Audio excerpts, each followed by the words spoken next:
सिक्किम और नागालैंड के सैनिकों के बारे में सोचने वाले भाजपा विधायक सुनील राणे हमेशा से सैनिकों और भूतपूर्व सैनिकों और उनके परिवार की मदद के लिए देश सेवा के बारे में सोचते रहे। सुनील राणे सिर्फ सोचते नहीं बल्कि भारत की सेनाओं और सेना के सम्मान के लिए अथर्वा फाउंडेशन की तरफ से हमेशा पहल करते रहते हैं।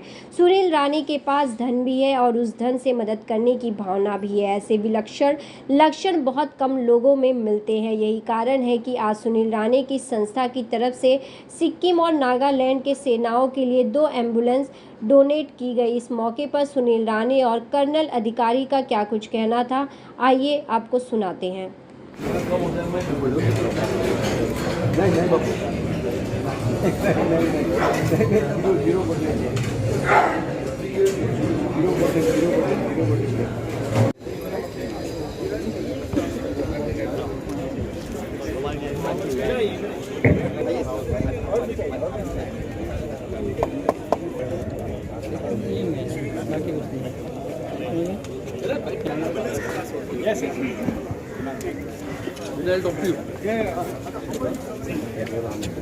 चलो पीछे आइए, जरा पीछे आइए, सब पीछे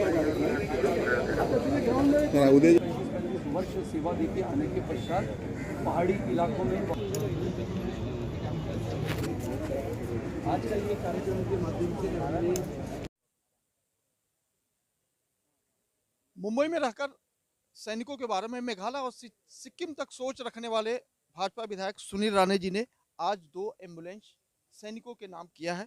सबसे पहले सुनील राणे जी, इतनी बड़ी बात, इतनी बड़ी जो एम्बुलेंस देने की जो बात, ख्यालात कैसे आए आपके मन में, वो बताइए। पहले तो ये कोई बहुत बड़ी बात नहीं है। सेना का जवान और हमारे निवृत्त सैनिक ऐसे दूर पहाड़ों में रहते हैं, ऐसे इलाके हैं जहाँ पर एक बाजू में पहाड़ एक बाजू में खाई है। ये सब दौरा मैं करके आया हूँ, करते रहता हूँ।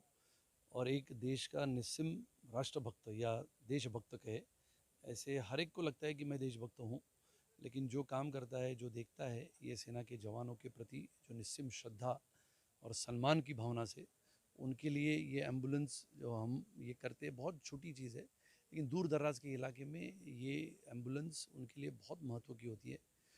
जो घटनाएं जो मुंबई में रहते हुए हमें दिखती नहीं है, हम पढ़ते हैं अखबारों में, निवृत्त सैनिक निवृत्त होकर अपने घर में अपने गांव में जाता है, लेकिन कहीं कुछ भी घटनाएं होती है तो वो पहले बाहर आता है।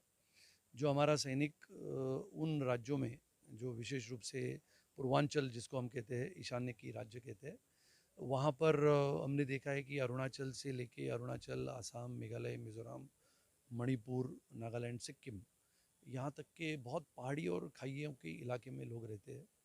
और एक बाजू में म्यांमार की बॉर्डर है, अरुणाचल से ऊपर चले जाओ तो चीन की बॉर्डर है। तो ऐसे सभी सीमाओं पे अपने जो सैनिक काम करते हैं, लगातार देश की सेवा करते, उनके लिए आरोग्य की सुविधा हो, कभी बीमार गिरे, कभी आतंकवादियों के हमला झेलते हुए कभी घायल हुए, तो ये एम्बुलेंस की आवश्यकता होती है। सरकार की तरफ से भी होती है, लेकिन एक फाउंडेशन होने के नाते, एक सामाजिक संस्था होने के नाते, एक समाज के विभिन्न अंग में काम करते समय सबसे महत्व का अंग कौन सा है, तो अपना सैनिक है। और थल सेना, जल सेना, वायु सेना के तीनों दलों के सैनिकों के प्रति एक सच्ची श्रद्धा रखना, यही भारतीय होने का सच्चा सबूत है। ऐसा मैं एक और घोषणा आपने की कि आने वाले समय में बाकी उन 3 राज्यों के लिए आपने 5 राज्यों की है, 5 राज्यों के लिए 4 राज्यों की बची है, यानी मेघालय, मिज़ोरम, नागालैंड तो हमने कर दिया, त्रिपुरा, और चौथा हमने एडिशन एक डाला है कि दार्जिलिंग।